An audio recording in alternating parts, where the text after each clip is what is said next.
Hi, and welcome. You're listening to the X22 Report. My name is Dave, and this is episode 653.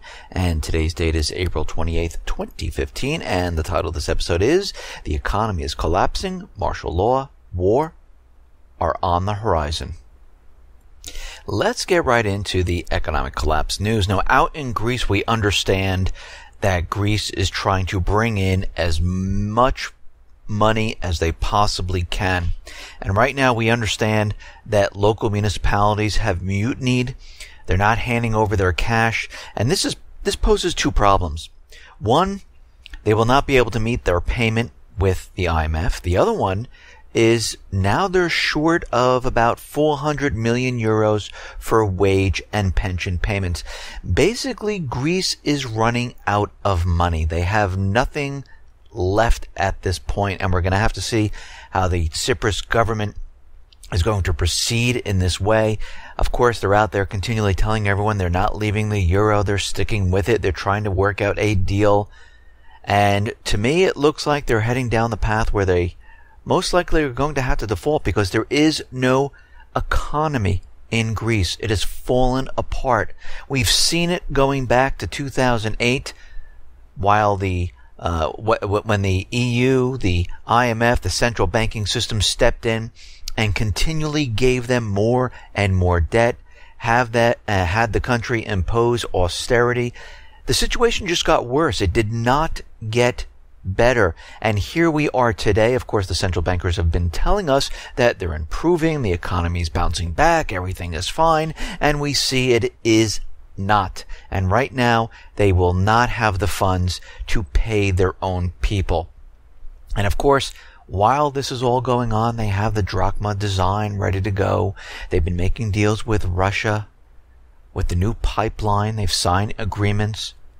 And we're going to have to continually watch the situation and the indicators to see in which direction this heads.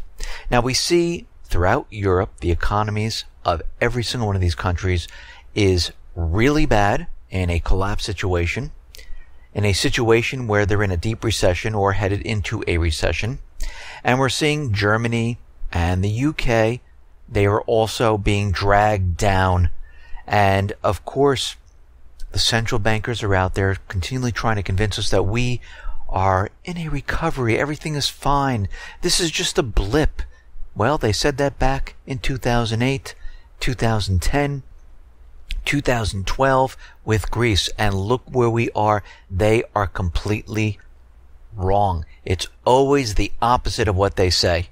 And we see the UK economy is growing at the slowest pace since 2012. According to the ONS, activity, business services, and finance slackened after climbing up to a 3-year high last quarter. And we're starting to see a lot of these private Western central bank countries completely fall apart. I mean, Japan, their economy is turning back to recession.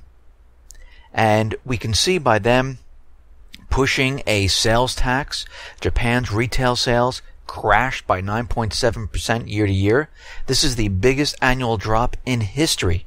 To be sure, the biggest reason for the annual drop was the base effect with the surge in demand last March ahead of the April 2014 consumption tax hike.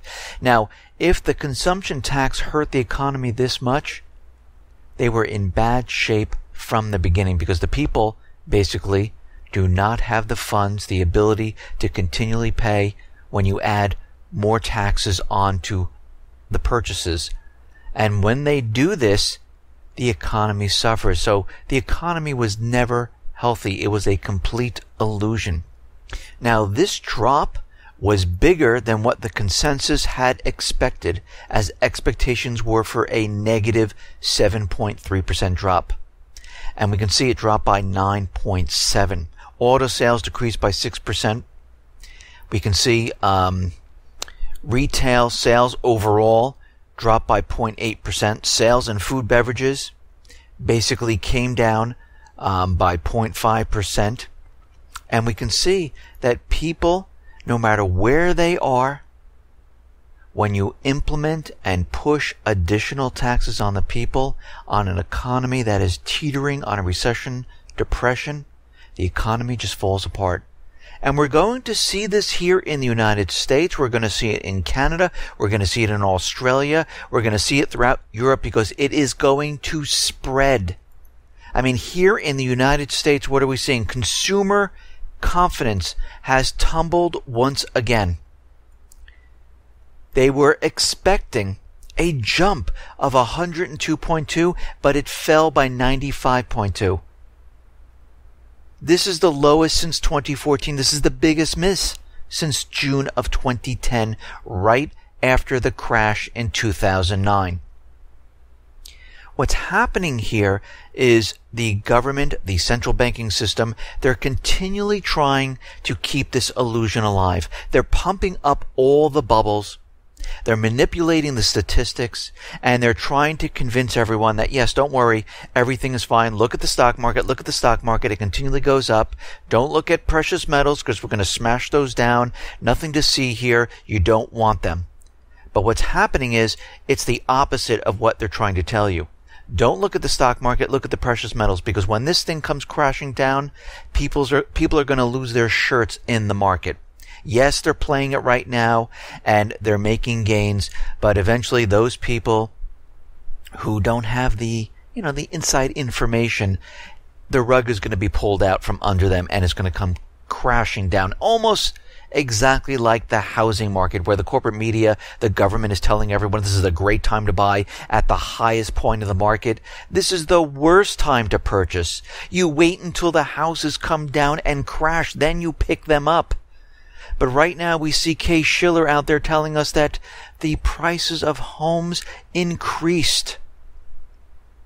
Now, they didn't increase in every city. We saw increases in San Francisco, and Schiller looks at a 20-city index. And I've been looking around, and I'm seeing other cities, prices are starting to fall. And we saw this back in 2007, 2008. We saw certain areas where real estate started to crash and other areas where prices were continually going up. But guess what happened? Those places where prices were continually going up, those were the hardest hit places when the crash came. And what are we seeing right now? Well, we're seeing in Cleveland and in Las Vegas, prices have fallen. San Francisco, prices are up. So it's not happening everywhere, but it is happening where prices are leveling off and they're starting to come down. And basically what we're going to see is this is going to spread all over the country. And those places that are seeing a rise in prices, they're going to start to fall, because we have to understand this. It makes no sense why these prices are increasing. I mean, think about this for a second. The mortgage companies in Bank of America, J.P. Morgan Chase, Wells Fargo, and many other mortgage companies have laid off tens of thousands of people. The everyday working American who was hit in 2008 has their credit ruined. They don't have the high-paying job that they once had, lost a lot of their wealth, and they're not purchasing homes right now. The youth of America who are graduating college can't even make their student loan payments. This is why Obama put forth that program that modifies their student loans, defers them, and now they're trying to allow the students to basically declare bankruptcy and write them off. This is what they want to do. Most of the graduates cannot find a high-paying job. 80% of them cannot do it, so they're getting part-time jobs living with their parents. They're not saving any money. And from looking at this, what do we see? And this is coming from Gallup, that the American dream of owning a home is dead for hundreds of millions of Americans. According to the poll, the number of Americans who do not currently own a home and say they do not think they will buy a home in the foreseeable future has risen by 1/3 to 41% versus 31% 2 years ago. Why is this? Think about what's happening here. They're telling us the prices are going up, and the youth of America, the everyday American, They don't have the funds to purchase a home. And this is why they're implementing those programs offered by Freddie and Fannie and some banks. We're offering 0 down payment. We'll pay for your closing costs. Freddie and Fannie is 3% down. If you have a heartbeat, we'll give you a loan. A lot of people are still having a tough time getting a mortgage. And the reason why they're doing this, they're trying to pull in anyone they possibly can. But the thing is, home ownership, the rate of home ownership tumbled from 64 to 63.7%, which is tied for the lowest historic print since the first quarter of 1986, with the only difference that the trend line was higher. At this rate, by the end of 2015, and certainly by the end of Obama's second term, the U.S. homeownership rate will drop to the lowest in modern U.S. history. But the prices of homes are continually rising. This entire system is manipulated.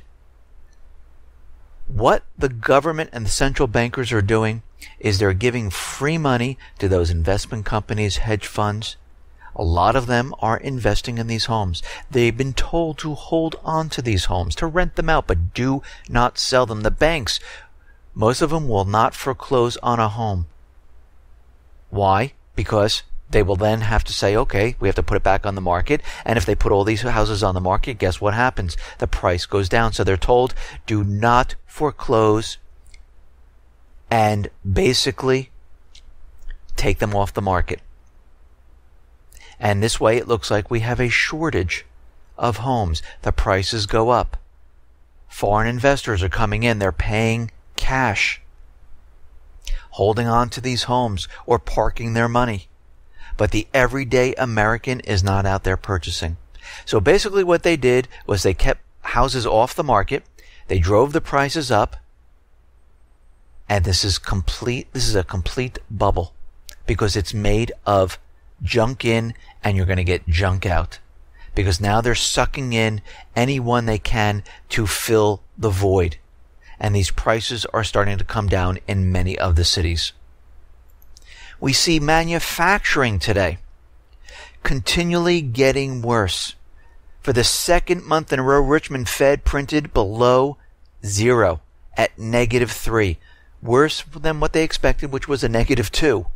This is the fifth miss of the last 6 months. New order volume, capacity utilization, and shipment all printed a negative contradictory level. It is completely falling apart, and this equates to what's happening in the Baltic Dry Index. The Baltic Dry Index is completely flat. It doesn't go anywhere because this is the raw material they need for manufacturing. If people aren't out there purchasing, the manufacturers don't have to produce and they don't need the raw material. And we can see right now the Baltic Exchange Main Sea Freight Index, which tracks the rates for ships carrying the dry bulk commodities, remained flat on Monday on muted shipping activity. The entire system is slowing down. But China and Russia, they're continually out there. They are making deals. They're trying to boost the economies of different countries.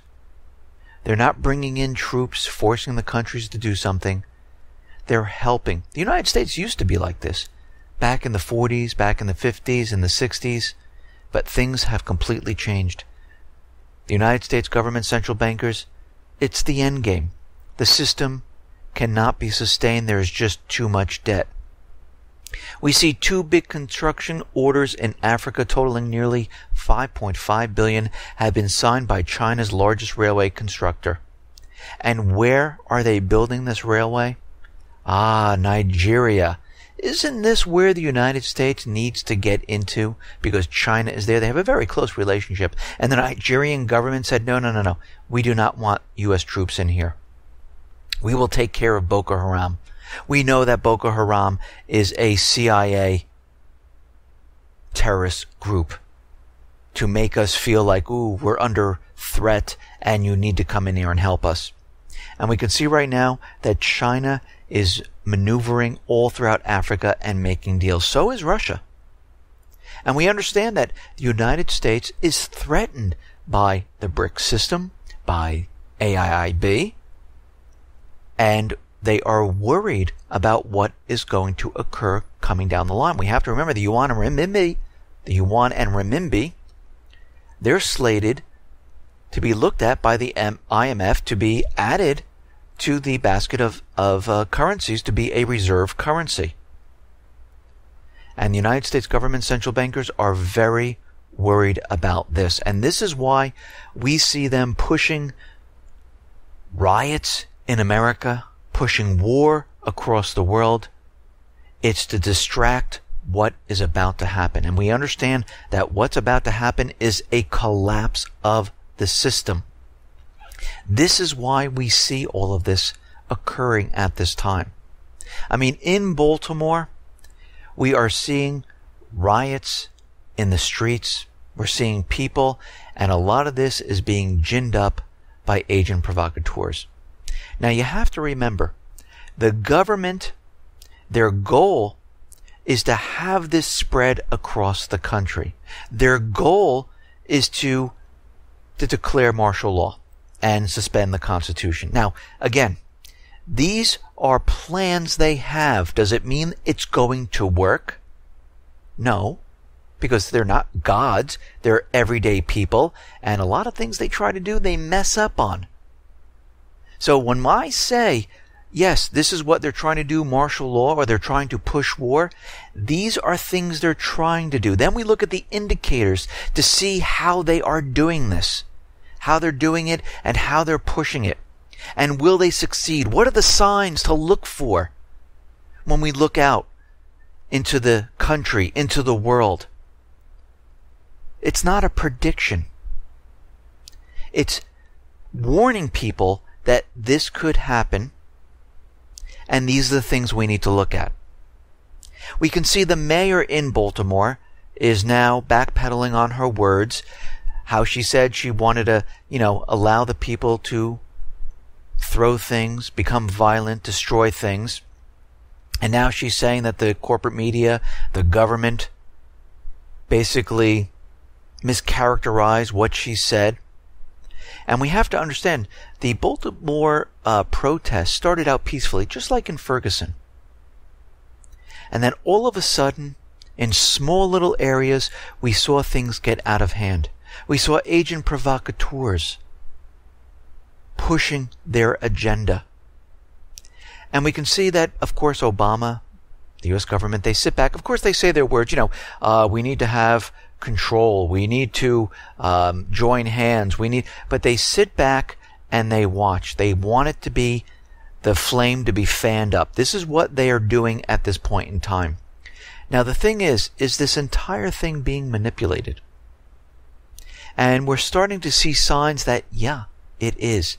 It is being manipulated.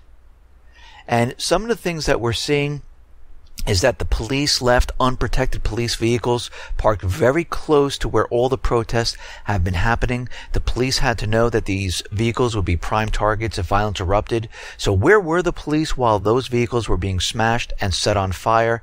They just left them there. It was good footage for the corporate media. Police said an online call was issued for a purge. I don't know if everyone has seen that movie Purge, but this is when one day a year people go crazy, they kill, they destroy, and we can see that someone was out there calling for a purge. The authorities also knew in advance that law enforcement officers were going to be specifically targeted on Monday. And you have to remember, this is not about race. This is about controlling the American people. They want you to think it's about race, so people take sides, but this is about the elite trying to control the American people by declaring martial law. And of course, we understand the government and the corporate media was putting out there yesterday that they said the Blood and the Crips, they were out there telling everyone to destroy, to, riot, and all this propaganda. Well, guess what? It didn't happen. They're also saying that the Nation of Islam is claiming responsibility for brokering the two gang members, the Bloods and the Crips, coming together to call for riots. I mean, they're bringing everything in here, even the kitchen sink.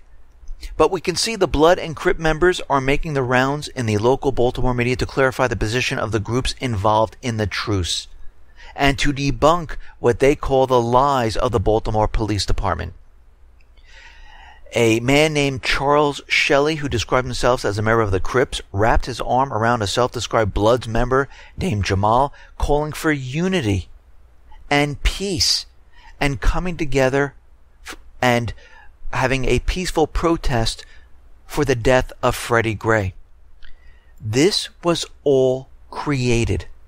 It was created to make you think that, oh, look what's happening. Gangs are getting involved. It's a race issue. No, this is the government trying to control the situation.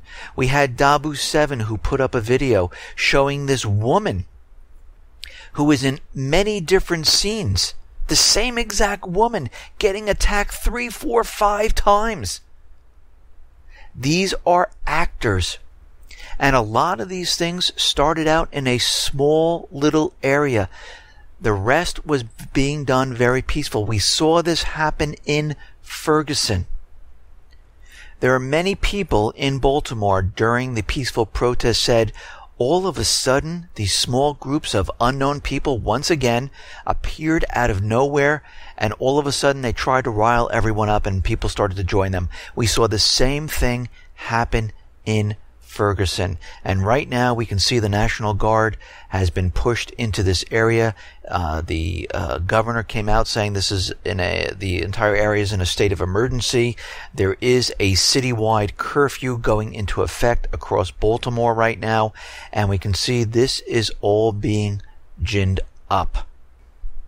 Now, here are a couple things that we need to look out for, and this will give us some good indicators of what is going on with these riots and what the government is trying to do. If other cities seem to all of a sudden have riots break out where they're smashing things out of nowhere and it starts to spread across the country, this is a good indicator to let us know that they are pushing this a step further. We also have to understand that the government is going to sit back until the very last minute. So we should see nothing from the government except lip service. And then when things start to get really bad, this is when they'll say, okay, this is when we need to come in. We need to declare martial law. Now, a lot of people think if martial law is declared, they will not have the resources. They will not have the ability. But you have to remember, the majority of the public will obey the orders. If they tell everyone there is now a curfew in America at 10 o'clock, most of the people will obey. DHS will get the green light. You'll see a completely different side of DHS. They will then coordinate with all the the local police forces, and each police force will then report to DHS, and they will monitor the situation in their towns. And this is why they have the tanks. This is why they have the machine guns. This is why they had the fatigues. This is why they were militarized and ready for this. They will use their Stingray devices now out in the open, because since the Constitution is suspended and your rights are suspended, they can basically do the following. They can put a curfew and have everyone inside at a certain time. Most of the people will obey, so they don't need that many people out in force. They will then use this Stingray to monitor the communications around town to see who's doing what they're saying. They will be able to search people on the street at a moment's notice with no probable cause. They will be able to say, you don't have the right to speak freely, so they can stop all protests. They have the ability to take away weapons and go to door and search your homes. This would be done very easily. Look at Boston. How many people fought back against the police when they were entering their homes, one after another?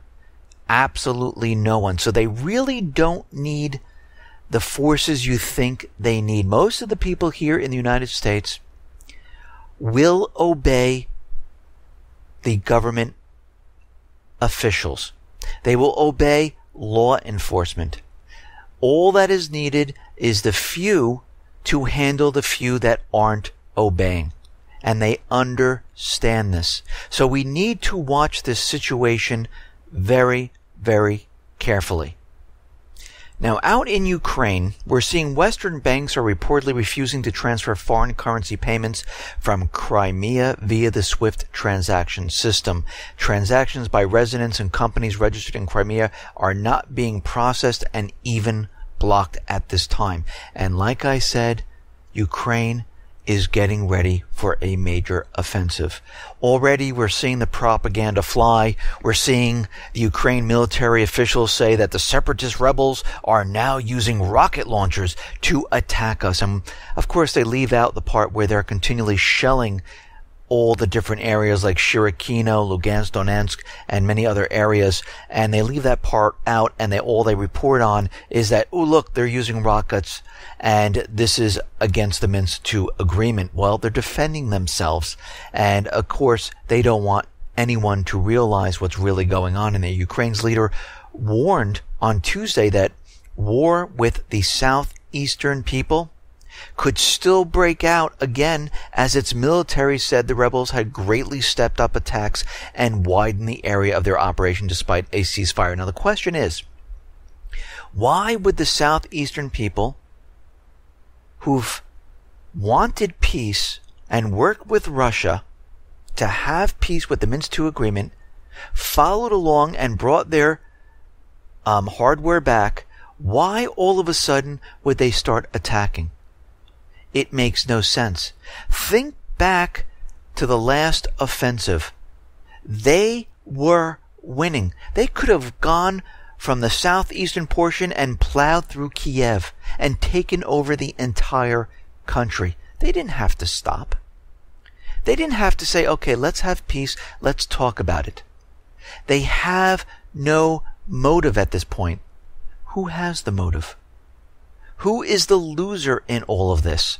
The U.S. government, the Ukrainian puppet government, because they want the southeastern area and they want Crimea. So they have the motive of pushing war. Even the OSCE right now is saying that they see increased shelling in the village of Shirokino. It is getting worse there. And where is all of this coming from? Kiev, the Ukraine side. They are the ones who are shelling. We see, as part of the U.S. crisis support package for Ukraine, announced by the White House in April, the State Department awarded about $435,000 to put up a fence, a razor wire fence that will separate Ukraine and Crimea. This is what they have money for. $435,000 that is going to Ukraine, plus the $1 billion in loans, the 17.7 in humanitarian aid, and of course all the people that are hungry and starving in Baltimore, Detroit. Where is their money? Nowhere to be found. Again, we can see by the actions of the government on what they're really trying to do. And they're really trying to push war. They don't care about the American people. We see now that the United States government central bankers are surrounding, containing China. We understand Japan is now going to be more of an aggressive nature. More sophisticated weapons are going to be placed on the island. We see there's bases in Australia. And now a new deal with the Philippines gives the United States the ability to begin deploying troops to 2 military bases near the contested Spratly Islands in the South China Sea. The new bilateral defense agreement between the United States and the Philippines gives U.S. forces access to at least 8 military bases identified for troop rotation.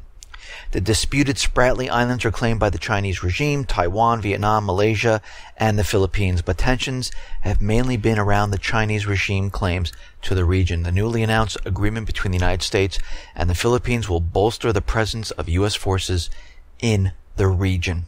Again, more military assets provoking China, and now we see they're provoking them with the Spratly Islands and the other islands that Japan and China are fighting over. And this is all being done because they realize that the economy is not going to last much longer. And this is why we're seeing a ramp up of all of this.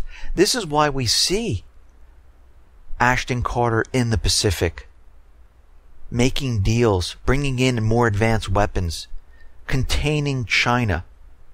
This is why we see the Middle East war breaking out there, and the U.S. bringing in more and more ships to control the situation, bringing in more troops to control the situation. This is why we see in Eastern Europe the missile shield and military assets being brought into this area, because the players are always the same: North Korea, Russia, China, Iran, Syria, and the other BRIC nations. We see out in Yemen, because we understand the Middle East is completely falling apart. They're losing control of their puppet governments, and they need that control back. And we can see that the naval blockade is making it very, very tough for the people of Yemen. Amid constant shelling by the Saudi-led coalition, Yemen right now is struggling to import even essentials such as food and water. And right now, the Houthis are continually battling the Saudi bombings. Nothing has changed there because they have not restored the puppet government. We see now, speaking at the UN Security Council closed-door consultations on the crisis in Yemen, the United Nations envoy to Yemen warned that UN arms embargo targeting the Houthis is having a collateral impact on aid deliveries. Around 10 vessels containing food supplies for Yemen are still waiting to enter the country's ports. According to the UN, the number includes 3 ships awaiting clearance at one of the ports, with one carrying about 13,500 tons of rice. Another 6 ships carrying fuel, corn, construction products are awaiting clearance from the coalition to dock at the nearby Salifa port. Yemen, which imports about 90% of its food, mainly by sea, has been struggling to feed the population for weeks now. And we can see what they're doing. They are starving the entire population. They're teaching them a lesson. Do not kick out our puppet government. Now, John Kerry is out there, and he said something very interesting. He said that he would urge his Iranian counterpart to help ease the violence in Yemen, warning the country's future should not be decided by external parties. Wait, what? John Kerry just lied once again. Remember what happened in Yemen. The United States government central bankers went into Yemen, threw out the elected government, and installed a puppet government. The people rose up, threw out the puppet government, and wanted their country back. And now the United States is getting involved once again by bombing the people of Yemen. So when he talks about external parties, he's really talking about himself and the U.S. government and the central bankers. And he's deflecting it onto Iran, trying to blame Iran for everything that's been happening. No, what's happening is the same thing that's happening in Libya, Lebanon, Iraq. You are losing control of the puppet governments. The people are sick and tired of living under a dictatorship. The same thing that's happening in Ukraine. It's obvious. He went on to say, I think it's important for all parties to adhere to international law. Well, we know the U.S. government central bankers are not going to do that.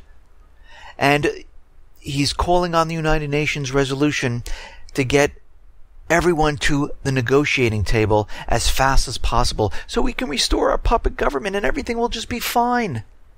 Well, I don't think it's going to work out that way. I think the people are going to continually fight.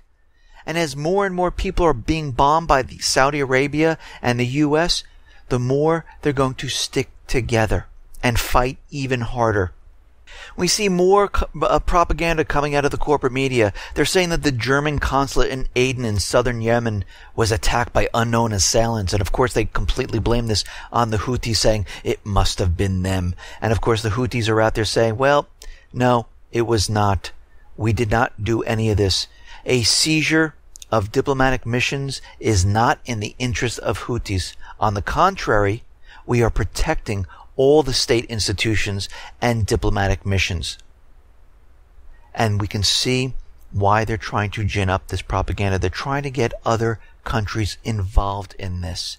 This is what they're trying to do. Now, we have additional reports out in Syria coming out of the U.S. and the corporate media trying to convince us that, yes, Syria used chlorine gas once again. And we know that Assad, why would he do this? What would be the motive of doing this at this point? There is none. And we understand the Islamic State, which is the proxy army of the United States government, of Israel, of the UK, and other nations. They have chlorine. And we understand the 1,200 trained forces by the United States attacked the Syrian armed forces. They did not attack the Islamic State. I reported this on yesterday. So all of this is propaganda being pushed out there. Every time they come out with a lot of propaganda blaming the other side, it is always the reverse. It's always what they are doing. Just like in Ukraine when they're saying, oh, they're attacking us. They're the ones who are violating the Minsk II agreement. They're the ones who are ready to mount an offensive against us. Actually, it's the opposite. Kiev, the U.S. government, they're the ones who are getting ready for an offensive. We see right now that Iran seized a Marshall Islands flag ship. And they're saying that, oh my God, look, they fired at them and this is unbelievable. And we can see through the corporate media, the U.S. government, it's complete propaganda. And of course, oh, the U.S. ships are heading towards this area. But what actually really happened? Well, the Iranian Navy has reportedly seized the Marshall Islands flagship with 24 crew members on board. Actually, I think it was 34. It was previously reported by the media that it was a U.S. vessel, and then denied by the Pentagon. The Navy seized the Maersk Tigris under court order at the request of Iran's Ports and Maritime Organization. And most of the crew is from Eastern Europe and Asia, and there is no U.S. Citizens on board of this ship. Now, the Iranian authorities have released the ship already, and we have to look at the track of the ship. It looks like the ship moved into Iranian waters, and it looked like it was hovering around there. And from this picture, it does look like they were being directed to go directly into the waters of Iran. And once you're in the waters of Iran, you're in Iran's territory, and they have the right to shoot at any ship, to board the ship. Of course, they give warnings. They shoot off the bow. And they say, okay, we're going to take you into custody. The same thing would occur if it happened here in the United States. If there was an Iranian ship that was close and inside U.S. territory, guess what would happen? And when you look at this, you can see it's a very strange course they took. They knew where the shipping lanes were, and it is on the picture on the X22Report.com. And we can see from this that they did indeed alter course, and they decided to go into Iranian waters. Now, the question is, was this a false flag event? Did they want something to happen, and the whole entire thing just got messed up? Because it seems very, very suspicious. We see the Islamic State pushing more and more propaganda out there. Now, this is coming out of Site Intelligence. This is run by Rita Katz. This is a Mossad propaganda unit. And we're seeing the supporters of the so-called Islamic State have been posting photographs allegedly taken in Italian cities, including the capital of Rome. Remember what happened in France. Remember what happened in Australia, Canada. When they need a false flag, they get ready by posting pictures and using propaganda to convince you that the Islamic State is already here. Now, this is probably about maybe 6-7 people that are in Italy. They put on the garb, they take the photo, they take the video, and they leave. And we can see, we have to remember that Italy is going to have a referendum to maybe vote and leave the EU. And it seems like they use this to bring the countries back into alignment. And we're going to have to watch this situation very, very carefully, because it looks like they're building up to do something. And again, most likely, just like all the other ones, it will be a false flag event. And we'll have to watch this. We'll have to get the information once this occurs. Now, something very interesting in Texas, we understand Jade Helm is coming up this summer, and the police have been notified that an undetermined amount of explosives have gone missing from Halliburton. Officials say at this time it is unknown whether the explosives were stolen or just misplaced. They describe the explosives as oil-filled igniters that are approximately about 2 inches in length and 1/2 in diameter, and there is nothing printed on them that would let the public know that they were hazardous. And this is something we need to look at. This is something we need to understand and keep in mind as we get closer to that June, July date going to September, because there is some type of explosion or something does happen. We have to understand, this was the explosives that were stolen. They're doing this on purpose. They're trying to gin something up.